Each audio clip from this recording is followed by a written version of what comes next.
Àdùnní kúṣẹ́ o. Mi ti ń jáde lọ tèmi. Ìwọ lẹ̀ ń rè.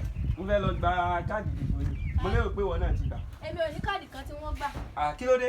Èmi ò ní dìbò fẹ́ nìkan. Kí ló dé tó fi ní dìbò? Èmi ò lẹ́ni wọ́n dìbò fún ẹ̀gbọ́n mi. Èmi ò lẹ́ni wọ́n dìbò fún rárá. Mo pé kí n sùn nílé, kí n mú oorun léra. Ó pè mí ju kí n dìbò lórí òfo lọ. Ẹ̀gbọ́n mi ẹ má ṣe gbàgbé rárá. Àfinàṣọ lórí lọ́jọ́ sí. Èéfín òjá gbádùn ara. Àfòrùn sadarí lọ́jọ́ kìíní àná. Ó mọ̀ ṣe ooru òmọ̀ tún já gbádùn. Ìgbà tó yá la lọ lè mójò wá pé ká fi so lórí. Òtútù òtún já gbádùn ẹ ò rí nǹkan. Ọdún mẹ́rin ò kéré rárá. Ìyá ọdún mẹ́rin kì máa í ṣàwàdà. Bá a bá fẹ́ dìbò ni wọ́n máa ká wa lójú nímú. Wọ́n á sì máa ṣèlérí fún wa ní méje mẹ́jọ.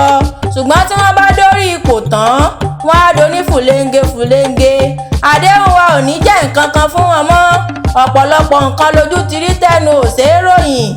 Táwa la lè dìbò fún tó lè bá wa múlẹ̀ ìdébùté ògo. Òtítọ́ ọ̀rọ̀ ló kúkú wí. Bẹ́ẹ̀ ni kò sí rọ́ńbẹ̀ rárá o jàre. Ṣùgbọ́n má ṣe gbàgbé wípé ìbò tó rí wọn ẹ̀tọ́ wa ní lábẹ́ òfin. Tá a bá wá yarí tá a sọ pá wa ò ní dìbò. Tá a bá fárígá tá a láwa ò ní dìbò fẹ́nìkan. Tálà bá wa sọ fún wípé kó bá wa ṣèlú kí ìlú ó tòrò. Lóòótọ́ nǹkan ò fararọ́. Bẹ́ẹ̀ gbogbo nǹkan ti dojúrú. Nǹkan ò kúnnú bí ìdodo ẹ̀fọn. Eku ò ké bí eku mọ́. Bẹ́ẹ̀ kẹ̀dẹ̀rẹ́ ẹyẹ ò tún lè fọhùn bí ẹyẹ. Abẹ́lẹ̀ ń tà sí ọmọ ẹ̀dá èèyàn. Ṣùgbọ́n ò sí níbẹ̀ ó ní wọn ò pin dá. Bó o bá wà ń bẹ̀ ń kọ́. Ṣebí gbogbo wa la ní ń ṣe. Àjèjì ọwọ́ kan kò gbẹ́rù dórí.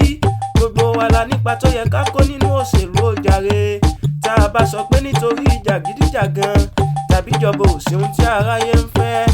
Tá a sọ pé nítorí rẹ̀ àwa ò ní dìbò. Mo pé ta ni ó wakọ̀ orílẹ̀-èdè yìí débùté ògo. Ṣe jẹ́ anígbàgbọ́ pé Elédùmarè nìkan ló lè ṣe. Gbogbo ẹnikẹ́ni tá a bá yàn ẹ jẹ́ á gbàgbọ́ pé kò lè dá ṣe. Àfi kí Elédùmarè ó pẹ̀lú ẹ̀.